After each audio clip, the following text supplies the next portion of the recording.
더불어민주당 대표라는 이재명이 본건인 대장동 사건 수사가 핵심을 향해 다가가는 본건이 아닌 성남FC 의혹과 관련된 사건의 피의자로 검찰에 소환 통보를 받았다.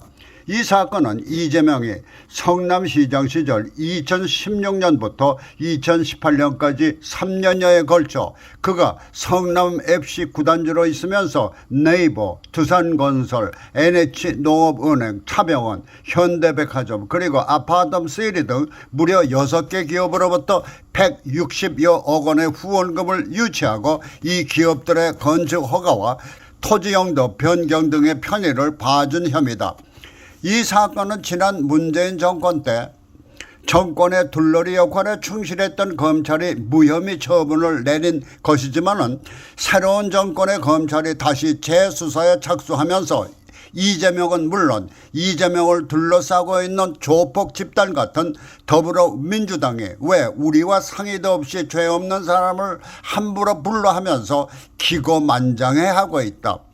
이쯤 되면 지금의 야당인 더불어민주당 패거리들은 그들 앞에는 법치도 없고 우리가 바로 법이다라듯 기고만장이다.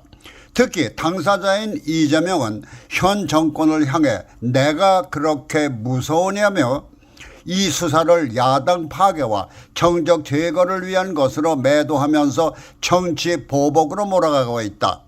그러나 정권은 빼앗겨서도 국회 다수석을 믿고 그야말로 그들의 정적인 대통령까지 국회의 힘으로 이유가 없는 탄핵을 하겠다고 날뛰는 이들을 향해 검찰이 아무런 증거도 없이 더불어민주당 일당이 두목처럼 모시는 이재명을 소환하려 했을까라는 것이다. 이번 검찰의 이재명 소환은 지난 문재인 정권의 검찰이 정치적인 판단으로 내린 무혐의에 대한 충분한 반증과 함께 이재명의 죄를 입증할 수 있는 여건을 갖춘 소환으로 봐야 할 것이다. 이 사건을 수사하고 있는 수원지검 성남지청 형사 3부는 앞서 말한 6개 기업으로부터 160여억 원의 후원금을 내게 했다는 제3자 뇌물 혐의를 받고 소환되는 것이다. 그러나 이재명은 대장동 사건에서도 그랬듯이 나는 죄가 없어라고 큰소리치는 것도 모자라 검찰 수사를 정치적인 보복 사건으로 몰아가면서 국회 내 더불어민주당 졸개들에게 눈짓을 보내며 큰소리를 치고 있지만 이재명 자신도 검찰의 이와 같은 내심을 파악할 수 있는 인물이고 보면은 우선 대장동 수사가 아닌 성남FC 수사에서 자신이 감옥 갈 수도 있을 만한 사건임을 감지할 것이다. 바로 그들이 정권을 잡고 있을 때 박근혜 대통령에게 적폐청산이라는 미명으로 어떤 이권과 관계도 없는 삼성의 동계스페어스 영재재단 지원금 16억 원에 대해 제3자 뇌물죄를 적용하는가 하면 실제로 승마 금메달리스트인 최서원의 딸 정유라에게 베푼 말 지원까지도 뇌물이라면 전대미문의 묵시적 뇌물죄라는 용어를 만들어가면서 무려 25년형을 때린 것에 비하면 이재명은 25년의 10배쯤은 될 만한 죄임에 틀림없는 것을 이재명 자신도 알 수 있을 것이기 때문이다.